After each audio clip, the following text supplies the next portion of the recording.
Hello and welcome to this episode of Happy Baking. I am so excited for this episode because we are making one of my favorite cookies I've ever developed, one of my favorite cookies to eat. We are making my Butterscotch Crinkles. I love this cookie because it's actually immensely easy. It's just a classic drop cookie, but it is a guaranteed crowd pleaser, and it makes a great addition to cookie boxes, and it makes a great cookie to gift because everybody always loves them. These cookies have a lightly crisp exterior and a perfectly chewy interior, and they boast a ton of flavor, especially considering how easy they are to make. And while this recipe is super easy, getting the perfect bake on these cookies is somewhat essential to achieving that ideal chewy texture. So I figured this is a great opportunity for me to dive into determining doneness in something like a cookie a little bit more. Best of all, at the end of this episode, I get to have an entire house full of my absolute favorite cookie, and I get to eat them, and I'm really excited. These cookies are really good. I love them a lot, and I think you will too. Okay, let's bake. Let's get started making the cookie dough for these butterscotch crinkles. Before we even mix the dough, I want to prepare the finishing sugar. This is a blend of sugars that we'll roll the cookie dough in before baking. It's a 3 to 4 blend of dark brown sugar and granulated sugar. This finishing sugar is sort of key to this recipe. We need the flavor from the dark brown sugar, but we want the texture from that granulated sugar. So we kind of need to mix them together to form one delicious combination. So I'm just gonna put it into a shallow bowl here and mix it with my hands to combine. This is the kind of thing you really need to do with your hands, not a whisk or a spoon, because we really need to break up those clumps of the dark brown sugar. We want the granulated sugar, which is finer and drier, to kind of get evenly dispersed with that dark brown sugar, which is a little bit more moist and also has that tendency to clump up. I'm just gonna do it in a shallow bowl here so that I can roll the cookies in it later. Look how pretty and sandy that looks. While we're talking about these sugars, let's talk about why I like to use dark brown sugar in this recipe. Before you ask, yes, you can absolutely use light brown sugar in this recipe instead, and they will still turn out to be extremely tasty cookies. But this is one time where I really suggest using dark brown sugar if you have it on hand. Dark brown sugar has a significantly higher molasses content, ringing in at about 6.5%, whereas light brown sugar is about 3.5%. This molasses means more flavor when we use it in the cookie, specifically a higher boost of that caramelly taste. So especially when you're trying to achieve a butterscotch flavor like we are in these cookies, dark brown sugar really gives more intensity and complexity to the final taste. Okay, back to it. Let's cream the butter and sugar to make the base of our cookie. I'm gonna start by adding my butter into the bowl of the mixer. I fitted the mixer with the paddle attachment. And again, I'll be using 2 kinds of sugar in the cookie. We need some granulated sugar to form kind of that ideal texture, but the dark brown sugar is there for that boost of flavor. Granulated sugar in, and dark brown sugar. I'm also gonna whisk all of the dry ingredients together to combine so that they're ready when it's time to add them to our cookie. I've got all-purpose flour, some baking soda, some cream of tartar, which is going to be super important to achieving that super chewy cookie we want, and also some fine sea salt. Just give that a whisk to make sure they're nice and combined. Cream of tartar is an acid, and it reacts with the baking soda in this recipe to sort of cause the cookie dough to souffle up in the oven. Then it collapses as it cools. This creates the signature crackly surface on these crinkle cookies, not to mention the incredible chewy texture. Okay, back to creaming, shall we? I'm gonna mix this on medium speed until the butter and the sugars are really, really light and fluffy. It'll take about 4 to 5 minutes. Okay, this is looking really nice, beautiful, light and fluffy. I'm gonna give it a really good scrape all the way down to the bottom. I'm always talking about scraping of the bowl, but it is so especially important with something like cookies that they're mixed uniformly.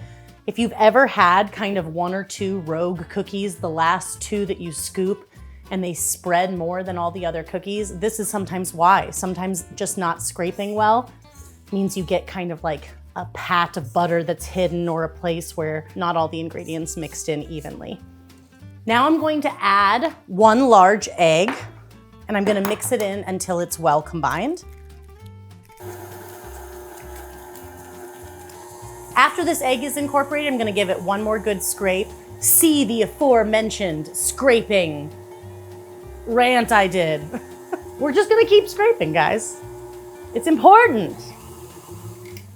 Okay, let me give that a good scrape. Okay, next we're gonna add the vanilla. I actually like to use vanilla bean paste in this because we're making an extra special cookie, but vanilla extract works great too. But that vanilla flavor really boosts those caramelly notes. It's just a match made in heaven, so we definitely don't wanna skimp on the vanilla. Use the good stuff here, guys. It's worth it. I also like to add just a tiny bit of almond extract. Now I do list this as optional, but it really kind of adds a creaminess. I really think it amplifies and boosts these cookies in a lovely way. And I just add really a tiny, tiny bit, just like a drop or 2, but it really makes a difference.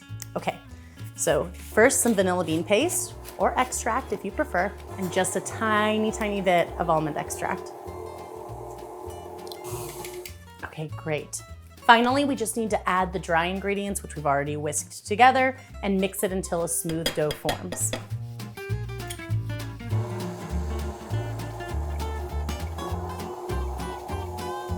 Just giving it 1 more scrape to make sure everything is absolutely evenly and homogeneously combined.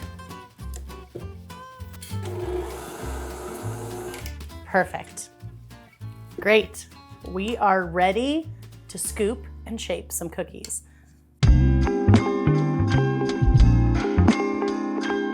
That dough was so easy to make, but has such a huge flavor payoff. I'm so excited. Now it's time to scoop it out.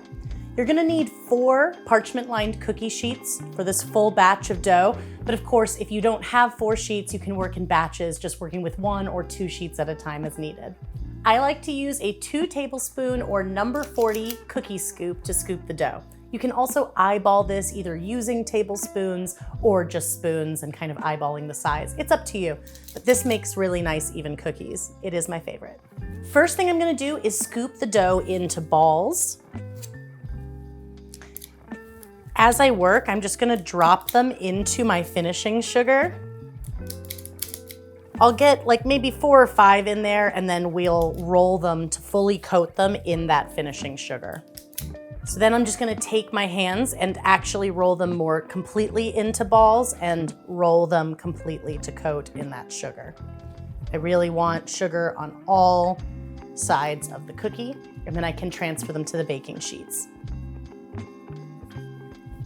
We definitely need to give these cookies some room to spread on the baking sheet. They need at least 2 inches or 5 centimeters between each cookie. You can stagger them to make them fit a little bit better. I usually put no more than 8 cookies on a single baking sheet.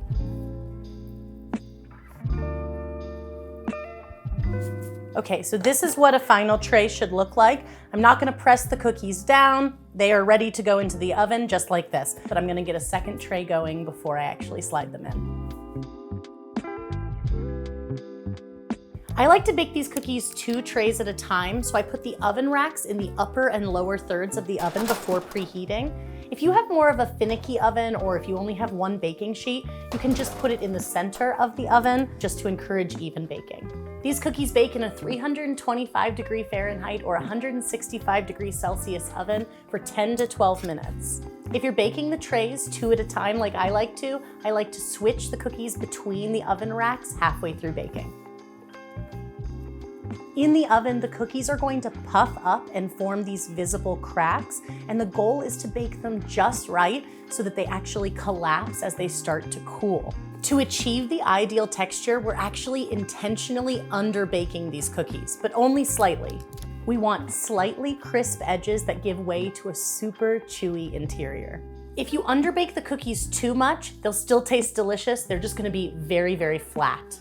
And if you overbake the cookies, they will also still be delicious, but they're gonna be crispier all the way through. The good news is, even when you mess up these cookies, they still taste awesome. But let me tell you, when you get them just right, they are truly a perfect cookie. Perfect, perfect. They're perfect, you're perfect. Remember, as the cookies cool, they're going to form even more cracks and crinkles on the surface. You may notice that I still have one ingredient in front of me that I haven't used yet. It's some flaky sea salt. This is totally optional, but when I make butterscotch pudding, I love to put flaky salt on it. So I like to do that to these cookies too. When they first come out of the oven, I'll give them a little sprinkling of flaky sea salt while they're still warm. But again, it's totally optional if you're feeling a little extra. Once the cookies come out of the oven, cool them completely on their baking sheets and then store them in an airtight container once they're cool to maintain maximum chewiness.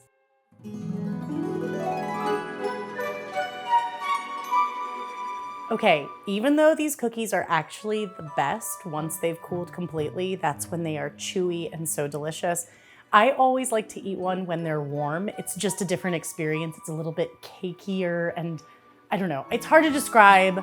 I just do it every time. And these are my favorite cookies, so I'm gonna do it today. I like to think of it as a pre-tasting. So I choose one of the messed up ones. This is the most messed up one.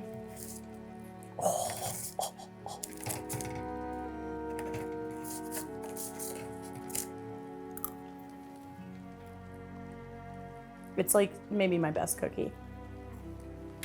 I love this cookie. So crunchy on the outside. And this is where my true Midwestern kid shows because I want a glass of milk so bad right now. Hold on. I need milk.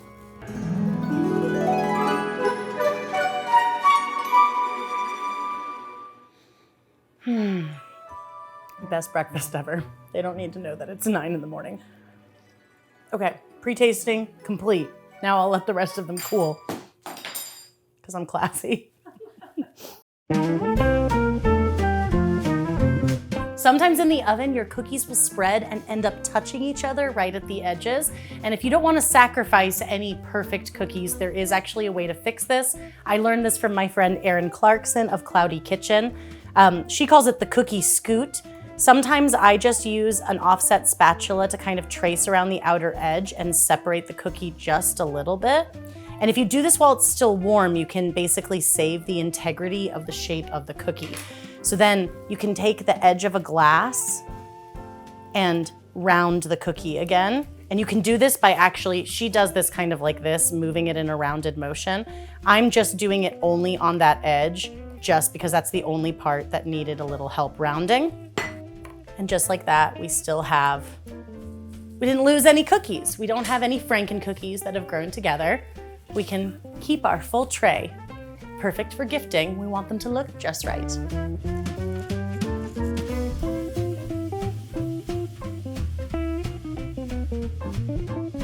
Thank you so much for joining me for this episode of Happy Baking. I am so excited to share this personal favorite cookie recipe of mine with you. I hope you love it as much as I do. Remember, these cookies keep really well, and if you store them in an airtight container, they'll stay chewy for days. As always, the recipe is linked in the video description below if you want to give these cookies a try for yourself. And if this episode does inspire you to bake, please let me know in the comments or use #HappyBaking on social media. I love to see what you're making in your kitchens.